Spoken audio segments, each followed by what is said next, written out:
Hi everyone. Today I want to show you how to run the Using Properties of Water lab to introduce kids to the concept of statistics. This is the first lab I do with my students during the year. Super easy to set up, super cheap. Kids really have a lot of fun with it, and you can work in a lot of great content about hydrogen bonds, and kids get to practice their science skills like analyzing data. And I think it's a great way to introduce standard deviation, standard error of the mean, 95% confidence intervals, and graphing skills, which you'll go back to and revisit over and over again during the course.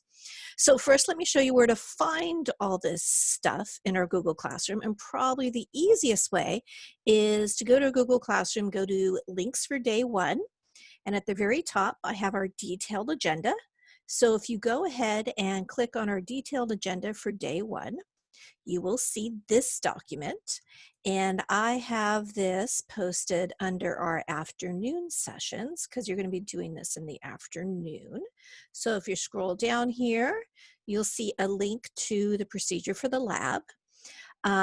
Your video will be linked here as well. This video will be linked there. Also, you'll see after you do the lab, I want you to watch two short videos. They're less than 10 minutes each. One is introducing standard deviation. The other one is introducing the concept of standard error of the mean and 95% confidence intervals. Okay, so after you watch those two videos, click on this spreadsheet, which I'll show you in a minute. And I've already set up a spreadsheet where you can input your data and it will automatically calculate standard deviation and standard error of the mean for you. Now, kids do not need to know how to calculate standard deviation or standard error of the mean for the AP exam. They will not be asked to do that. However, they need to understand the significance or meaning of standard error of the mean and standard deviation, how to use them to create 95% confidence intervals, and how to interpret those confidence intervals. And I'll go into more detail on that in the two videos on standard deviation and standard error of the mean. Okay. So let's get started with the lab. Let me share a different screen with you. So here is my lab setup. You'll see I just have a little drinking glass that I just put tap water in. I usually use tap water. You can use distilled water if you want. The tap water in my lab works fine. If you have particularly hard water in your classroom, you might want to go with distilled, but I'm using tap today because I'm not sure if everybody at home has access to distilled water right now. Now in this cup, I just took my tap water and I added salt to it.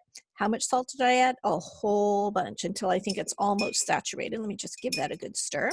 Okay, I've got a clean penny here and a couple of little droppers. Now I find it works better if you use a clean penny. A couple ways to clean the penny. You can give the kids a rubber eraser and they can erase the gunk off the penny.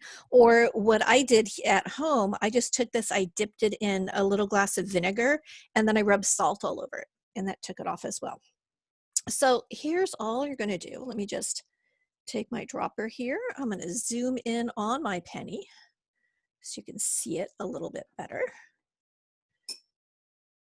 Center that there. There we go. Now we can see our penny. All right.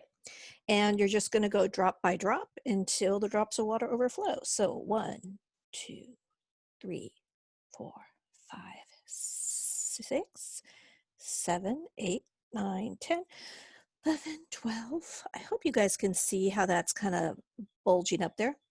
13, 14, 15, 16, 17, 18, 19, 20, 21, 22. Wow, that is just really, hasn't overflowed yet, but it's getting pretty close. 23, 24, 25, 26, 27, 29, 30, 31, 32. Oh, 32 drops on that penny. Let's clean that up a little bit. All right, so 32 drops. Now you would repeat that process 5 times so that you get replication of your trials and such. All right, so I'm drying this penny off with a piece of paper towel. I'm going to put it back over here. All right, let me line that up. All right, now we're going to do the same thing with the water and table salt. And I'm using a different dropper because I have them. If you don't, I think it's important to either use different droppers or have the kids clean the droppers really well when they switch solutions. So let's try it with water and table salt. 1, 2, 4, 5, 6, 7, 8, 9, 10, 11, 12, 13, 14, 15, 16, 17, 18, 19, 20, 21. Okay, 21. So 21 drops that time, which was definitely fewer drops than what we had the first time. So again, you would repeat it with the water and the table salt 5 times, drying off the penny in between your trials. Other substances you can use, I think it's listed as rubbing alcohol in the procedure.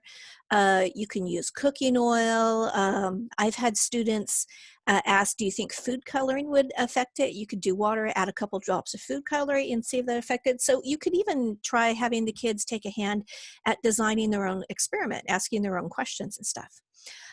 Okay, so once you are done with this, you're going to watch the 2 videos. Then you're going to go back to the workshop agenda. And then down here where it says use your data from the water lab in this spreadsheet to calculate SEM. So you're going to click on that link. It will bring up this document. And you can put your numbers in here. So let's say I had 32 the first time. I'm just going to make some numbers up. 30, 45, oops, there we go. 22 and 31. And the spreadsheet will automatically calculate the mean, the standard deviation, the standard error of the mean, and then you can use the standard error of the mean to do your graphs with the 95% confidence intervals. And if you have any questions, let me know. Hope that is helpful and have a great day. Bye.